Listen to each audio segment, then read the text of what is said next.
Saúde os irmãos com a paz do Senhor, e nessa hora eu venho deixar uma palavra para a sua meditação, que se encontra no livro de Lucas, né? Evangelho de Lucas, capítulo 7, versículo 11 até o 16, que tem como título: O filho da viúva de Naim é ressuscitado.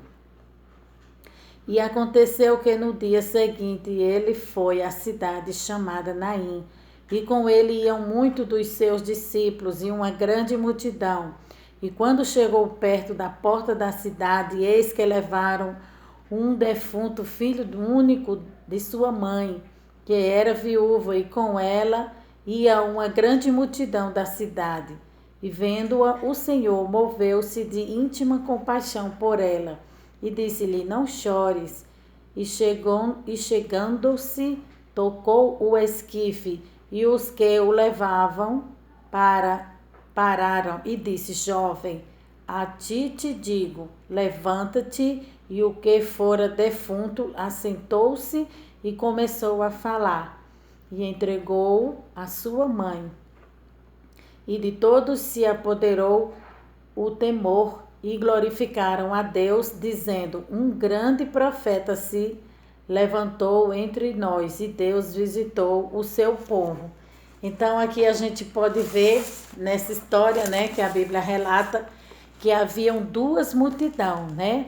Uma vinha chegando, que era a multidão conduzida pelo Senhor Jesus, e a outra vinha saindo, que era a multidão que acompanhava aquele jovem que havia morrido, né? E aquela viúva só tinha aquele filho, era filho único, que era o filho do seu coração primogênito, a sua herança, né? Então aqui nós vamos fazer um comentário em cima dessa palavra e uma explicação melhor. A viúva de Naim, Lucas capítulo 7, versículo 11, que fala assim: A cidade de Naim não era uma cidade grande, era uma cidade pequena. E em cidade pequena é assim, tudo o que acontece todos sabem. E no meio de tantas dor, as carpinteiras, mulheres, quem são carpinteiras? Carpinteiras são mulheres pagas para chorar, né? E contagiar a multidão. Não eram lágrimas de ai, não eram lágrimas de alegria. Então essas mulheres eram convidadas, né? Eles pagavam, geralmente a classe mais alta, os ricos, para trazer honra, prestígio para os seus entes queridos. Então eles convidavam essas carpinteiras, pagavam elas ficavam chorando, né? Num velório.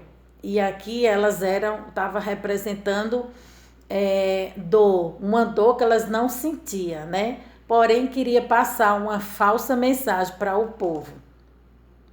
É isso que o comentarista quer falar.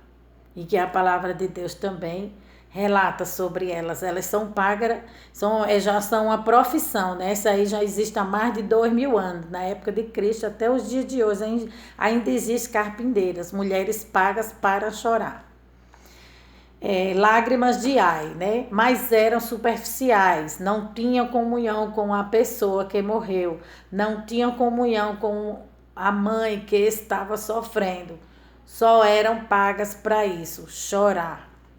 A mulher do Oriente Médio, ela era valorizada segundo números de filhos que ela tinha. Se a mulher não poderia gerar, se era uma mulher, ela era uma mulher considerada pela sociedade infértil, ou seja, ela era desonrada. A mulher da época de Cristo, se elas não pudessem dar filho para os seus maridos gerar, ela era uma mulher infértil, era uma mulher desonrada, né? E essa viúva estava enterrando a sua herança, a sua alegria aqui nessa vida, o seu coração, que era o seu filho, né? E a Bíblia vai falar um pouco mais a respeito disso, da nossa herança, nossos filhos, nossos descendentes, que Deus nos dá de presente. Filho é uma herança de Deus, né? Então ela estava muito triste, amargurada, porque ia enterrar, já havia enterrado o seu marido, agora ia enterrar o seu filho. Então ela estava com uma dor imensa no seu peito, né?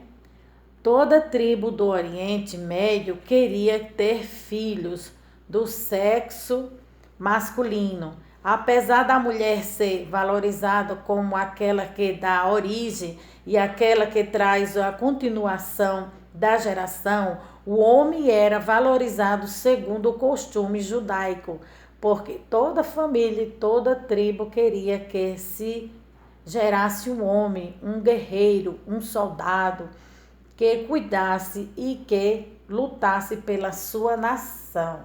Então, se as mulheres da época tivessem filhas, elas não eram honradas, elas eram desvalorizadas, porque mulher, naquela época, o valor dela era diminuído, era bem menor, né? Então, a Bíblia diz que a mulher é a disjuntora, ela tem seu valor, ela tem seu prestígio, ela tem sua honra. Só que naquele tempo era mais honrado uma mulher, uma chefe de família, uma mãe, quando ela tinha um menino homem, né? Porque aquele menino ia ser um soldado, ia ser um médico, ia ser o sucessor do seu pai. Quando o seu pai morresse, ele ia ser o chefe da família. Então é por isso que as mulheres eram tão honradas quando tinha um menino homem, colocava o nome do seu pai, né? Para homenageá-lo. Segundo a Bíblia, os filhos, segundo o Oriente Médio, seriam aqueles que cuidariam da velhice dos seus pais. Aí você pergunta, onde ficaria o lugar do marido? Né? Uma pergunta que ele está fazendo e ele vai responder. O marido é aquele que sustentava a sua esposa e que na Bíblia é chamado de remidor, né? Remidor significa salvar e libertar, cuidar, né? O remidor era o provedor, era aquele que trazia o pão para dentro de casa, né? Então ficar sem um remidor, sem um chefe de família, era um prejuízo muito grande, né? Até hoje em dia, quando as mulheres perdem seus maridos e ficam viúvas, sós, já na velhice, elas se sentem muito só, né? Muito só, mas a Bíblia diz que a classe das viúvas e dos órfãos, Deus cuida muito bem deles. Há um cuidado de Deus sobre a viúva e dos órfãos. E a Bíblia fala que nessa classe de pessoas a gente não deve prejudicá-los, né? Fazer nenhum mal, nem à viúva, nem aos órfãos, porque Deus conhece a dor, né? De cada um de nós. E esses aí tiveram uma perda muito grande, né? A viúva e o órfão tiveram uma perda muito grande. Então, Deus tem um carinho, né? A Bíblia relata sobre esse tipo de pessoa. Observe que quando Ruth perdeu o seu marido, a Noemi mandou a Ruth casar-se de novo e fazer uma nova família. Então, Noemi aconselhou a Ruth, case-se de novo. Vai ser bom para você, você vai ser honrada novamente. Aí lá na frente a gente vê que Deus preparou, né, um remidor, um esposo para ela, que foi Boaz, né? E ele foi muito bom, cuidou muito bem dela. Foi um homem muito bom, graças a Deus, né? Deus preparou uma pessoa maravilhosa para tomar. Boaz, se eu não me engano, significa pilar de força. A palavra Boaz significa pilar de força.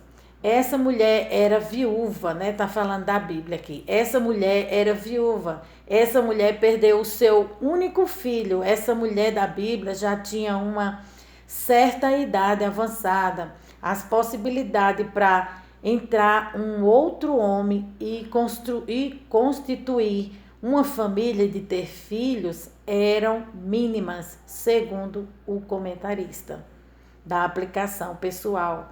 Futuramente, essa mulher se tornaria uma pessoa que mendigaria nas ruas e que não teria mais sustento em sua vida.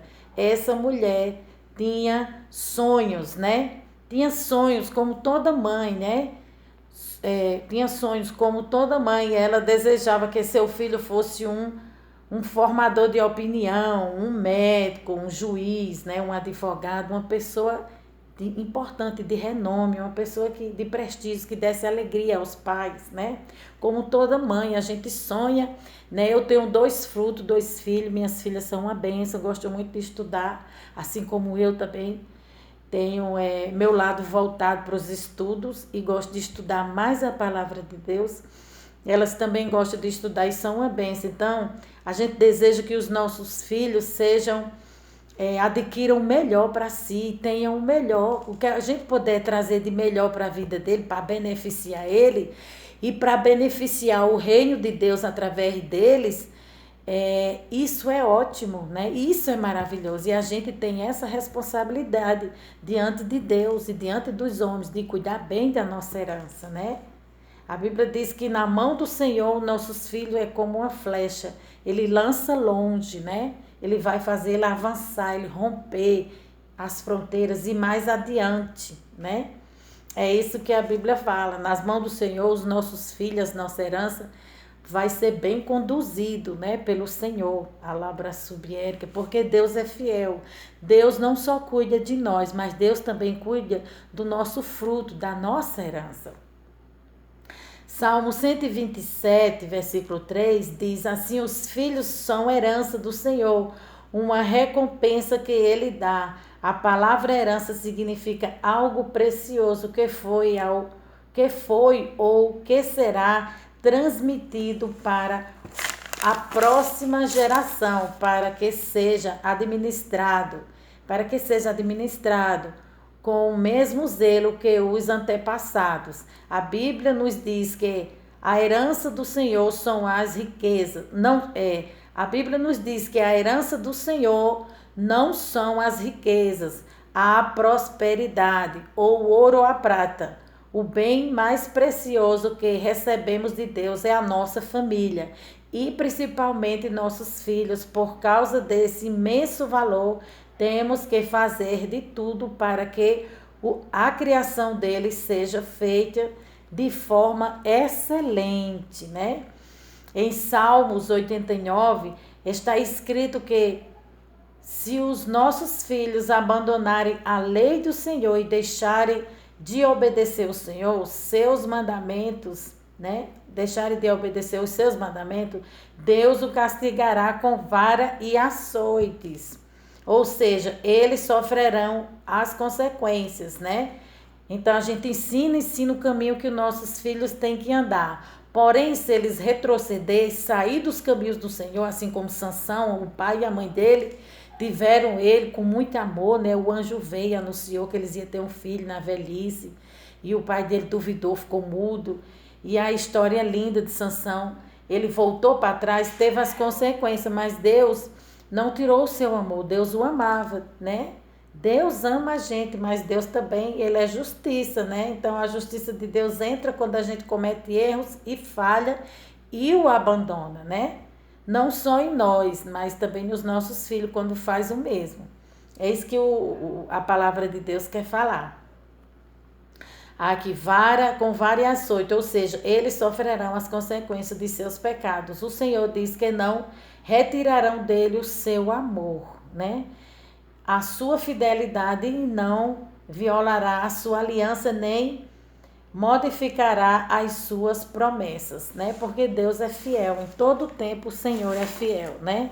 Aí é que nós vamos entrar na palavra que fala, versículo 11. E aconteceu que no dia seguinte ele foi à cidade chamada Naim, e com ele iam muitos dos seus discípulos e uma grande multidão. Então Jesus vinha chegando na cidade de Naim e a viúva ia saindo. Então ali a gente vê o encontro da morte e da vida. Jesus é a vida e ela ia levando a criança morta.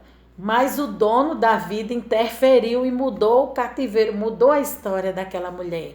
Quando a gente pensa que está tudo perdido na nossa vida, que a gente vai morrer, vai se acabar, não vai mais dar conta, Jesus vem e muda o cativeiro, Jesus vem e muda a história. Quantas vezes eu e você se deparou em momentos difíceis, em circunstâncias tenebrosas, e Deus veio e revogou e mudou tudo, né? Assim foi na vida dessa viúva. Ela não falou nada, mas Jesus viu a dor que ela estava sentindo. Ela já havia tido 2 perdas, já havia enterrado o seu marido, a Labra Subierg, e agora estava enterrando o seu único filho, a sua herança, quem ia cuidar dela, quem ia sustentar ela, quem ia ser o provedor, né? Dar continuidade à história da vida dela, era o seu filho, a sua herança que ela criou com tanto amor, com tanto carinho, tantos sonhos aquela mãe teve, né? Creio eu como mãe, aquela mãe teve tantos sonhos para o seu filho ser um grande homem diante dos homens e diante de Deus, e agora ela estava enterrando o seu tudo, né? A sua herança, né? E no versículo 12 fala: e quando chegou perto da porta da cidade, eis que levava um defunto filho único de sua mãe, que era viúva, e com ela ia uma grande multidão da cidade. Então essa multidão não conhecia Jesus, né? Mas a multidão que vinha com Jesus o conhecia, sabia que ele não era só o profeta, mas ele era e é o Filho de Deus, que se fazia presente naquele momento e ia resolver esse problema, porque Jesus, ele se compadece, Jesus tem compaixão da nossa dor. Então, seja qual for o momento que você esteja enfrentando, saiba que Deus pode mudar. Basta você ter fé nele, tenha fé em Jesus, que ele vai transformar esse seu choro, essa sua dor em alegria, assim como ele fez com aquela mulher. Ele devolveu a alegria que ela havia perdido, né? E o seu nome ficou mais conhecido. Então, esse foi um dos milagres entre tantos que Jesus fez, né? Os estudiosos citam que foram 35 milagres, né? Mas a Bíblia relata que foram tantos milagres que Jesus fez que não havia livros para conter, ou seja, para escrever, né? No versículo 13 fala: e vendo o Senhor, moveu-se de íntima compaixão por ela e disse-lhe: não chores, né? Então a palavra de Deus é sempre uma palavra de ânimo, é uma palavra sempre para levantar, porque a tristeza diante de Deus, ela salta de alegria. Labra subergo, o dono da vida se fazia presente, né? Ali Deus fez aquilo ali para o nome de Deus ser glorificado. O nome do Senhor foi glorificado, né? Na vida daquela mulher. E o nome de Deus passou a ser mais conhecido e mais poderoso do que já era.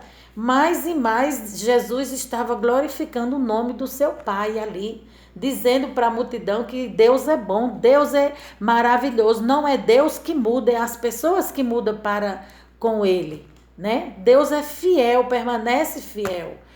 O homem é que erra, o homem é que se equivoque no seu conhecimento, no seu mundinho, né? Mas Deus não. Deus é fiel de geração em geração. Deus alcança, a Bíblia diz, até a quarta geração. Deus visita, né? Até a quarta geração do seu povo. E no versículo 14 fala: e chegando-se tocou o esquife, e os que o levavam pararam e disse: jovem, a ti te digo, levanta-te, o que fora defunto, assenta-te e começa a falar. Então Jesus deu uma ordem para que a morte se retirasse e a vida retornasse à vida daquele jovem. Deus devolveu o fôlego de vida, né? O que é a nossa vida? É o fôlego de vida. E Jesus faz um milagre acontecer. Quando a gente menos espera, Deus faz um milagre acontecer. Da multiplicação dos peixes, né? Talita, a menina que eles fez ressuscitar, e tantos outros milagres.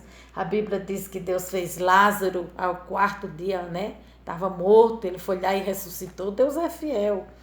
E aqui Jesus tocou no esquife. Esquife significa um caixão de madeira, né? Jesus tocou naquele caixão de madeira e trouxe a vida para aquele jovem de novo. E todos glorificaram a Deus. Porque Jesus veio ao mundo para glorificar ao seu Pai Celestial, para mostrar para o homem que seu Pai é o único e verdadeiro Deus que nós devemos adorar. É o Deus que pode parar essa pandemia. É o Deus que fez os céus e a terra que nós devemos adorar. Não é imagem, não é escultura, não é nada que está sendo apresentado por muitas pessoas. O único Deus que a gente tem que adorar é o Deus da Bíblia, que é o Deus verdadeiro, né? Que é o Deus que o crente, que o servo de Deus anuncia. Por que nós anunciamos ele? Porque ele é o Deus de Israel, ele é o Deus de Abraão, de Isaac e de Jacó, é o Deus verdadeiro, que a gente não pode ver ele, mas a gente crê, ele é único. E a Bíblia fala aqui: e entregou a sua mãe. Então a alegria voltou, aquela mulher foi restituiu tudo que ela tinha perdido, né? Toda a tristeza, né? Saiu, a alegria entrou de volta, o ânimo, o vigor, a vontade de viver, de sorrir. Deus trouxe de volta para a vida dela o sorriso. Deus coloca o sorriso pela manhã. O choro dura uma noite, mas a alegria vem pela manhã. E todo se apoderou o temor e glorificar a Deus, dizendo: um grande profeta se levantou entre nós, e Deus visitou o seu povo. E correu, vou ler até o 17, e correu dele esta fama por toda a Judéia e por toda a terra circunvizinha. Então Jesus ficou muito famoso. Então havia uma multidão que conhecia o Jesus de Nazaré, o Filho de Deus, né? O que havia vindo do céu, mas havia outra multidão que só conhecia Jesus como famoso, profeta, né? Então não era isso que Deus queria passar. A mensagem que Deus queria passar ali é que ele é o dono da vida. No livro de Ana, a Bíblia diz que Jesus é o dono da vida, ele dá a vida e ele tira a vida, né? Ele é o dono da vida, ele muda a sua história, ele muda o seu cativeiro. Basta você crer, a hora que ele quiser. Agora nós vamos fazer um resumo desse estudo que fala carpideira. Elas são pagas para chorar, né? Filho, o que é filho? É herança de Deus, né? Viúva, né? A viúva, ela teve duas perdas, o marido e o filho, mas Jesus veio e restituiu o filho dela, né? Cidade de Naim. Naim significa aprazível, deleite. Homem, o homem é o provedor da casa, não a mulher. Tem mulher fazendo papel de homem, isso está errado. Quem é o provedor de dentro do lar, da família, é o homem. A mulher é a adjuntora, ela ajuda nas tarefas do lar. Mancebo, jovem, rapaz ou moço. Esquife, caixão de madeira ou caixão. Caixa de madeira ou caixão, a tradução. Milagres, né? A Bíblia registra 35 milagres, mas só que está escrito em João 21, 25, que não há livros que possa conter o tanto de milagres que o Senhor fez. Vamos ler? Há, porém, ainda muitas outras coisas que Jesus fez, e se cada uma das quais fosse escrita, cuido que nem ainda o mundo todo poderia conter os livros que se escrevessem. Então, havia outros milagres que Jesus havia feito, porém não foi relatado, a Bíblia não mostra. Então, a gente só pode ir até onde a palavra de Deus nos faz alcançar, nos revela, nos mostra. Então, essa palavra aqui é uma palavra maravilhosa para motivar a sua fé, para que você tenha fé em Deus, né? O Deus verdadeiro, né? O Deus que deu a vida por te amar, né? A Bíblia diz que foram tantos milagres que Jesus fez, tantos milagres, tantos outros milagres que nenhum dos livros podiam conter, né? Foram muitos milagres. E aqui eu vou citar alguns dos milagres que Jesus fez. Tá escrito aqui, eu escrevi. O primeiro milagre que Jesus fez foi no casamento. O segundo milagre foi a cura do filho do oficial. E o terceiro milagre foi o paralítico de Betesda. O quarto milagre foi a pesca maravilhosa, que foram muitos peixes que a rede quase se arrebenta, né? E o quinto milagre de Jesus foi a libertação de um endemoniado. Que maravilha, só Deus tem esse poder, só o nome de Jesus tem o poder de expulsar todo o mal. Quando precisar, clame o nome de Jesus. O nome de Jesus expulsa Satanás. Deus tem todo o poder, tem toda a autoridade nos céus e na terra. E Deus passa esse poder, essa autoridade sobre a sua igreja, passa para a sua igreja. Aí aqui fala a sexta milagre de Jesus foi a cura da sogra de Pedro. E o sétimo foi a purificação do leproso. Então, o Deus que fez é o Deus que faz, se presente até o dia de hoje. Você crê? Então, você receba essa palavra, guarda no teu coração, multiplica a tua fé, fortalece a fé no Senhor, creia que o Deus que fez no passado é o Deus que faz no presente. Ele não mudou. Ele está sentado no seu trono de glória e pode sim dar uma ordem em teu favor. Basta você crer, tenha fé, viu? Não creia em deuses com D minúsculo, deuses que têm ouvido, que têm olho, que têm pés e não anda. Mas creia no Deus invisível, que teu olho não pode ver, né? Teu ouvido não pode ouvir, mas o teu coração pode se encher de fé nessa hora, para você ter certeza que esse Deus existe e ele está no comando. A Bíblia diz que nenhuma folha cai do céu se não for da árvore da vida, né? Nenhuma folha cai se não for autorização de Deus, se não for permissão do Senhor. Então, tudo que está acontecendo é permissão do Senhor. Uma hora ele vai parar. Não se preocupe, uma hora Deus vai dar um brado a tudo isso. Tudo isso vai passar, porque a palavra de Deus ela tem que se cumprir, né? A palavra de Deus tem que se cumprir. O anticristo está vindo por aí. Nós temos que se preparar. Esteja pronto para morrer por Jesus, para dar sua vida pelo Senhor. Porque quando a gente dá a nossa vida pelo Evangelho, a gente ganha. Agora, quando a gente quer perder a nossa vida, né? Aí a gente não faz coisa alguma. Mas Paulo falou, viver é Cristo e morrer é lucro. Então, se você crê em Deus, você está seguro em Deus, não há para que ter medo, não há para que ter pandemia, ficar assustado. Creia que Deus está no controle de tudo, que Ele está cuidando de você e que Ele é fiel e vai te dar a vitória. Vamos orar, fazer uma oração de fé, de poder. Vamos se unir nessa hora como uma família, como um só, e orar a Deus com fé. Vamos orar, o momento é de oração, é de clamor, é de derramar lágrimas, se humilhar diante do Senhor. Deus vai enxugar toda lágrima.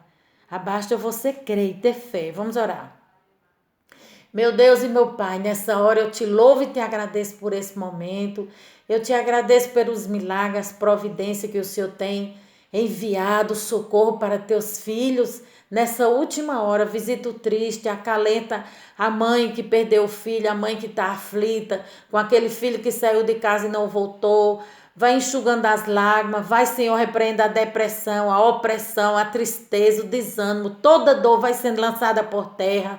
Fortalece, Jesus, o fraco, põe de pé o caído, dá força, dá graça, dá ânimo, dá vigor, sustenta teu povo, sustenta tua igreja, sustenta tua obra, visita o homem, visita a face da terra.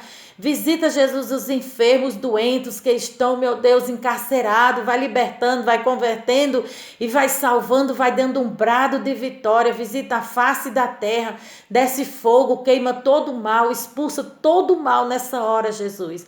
Dá um brado de vitória sobre o teu povo, sobre os doentes, os fracos, necessitados que estão nos leitos de hospital.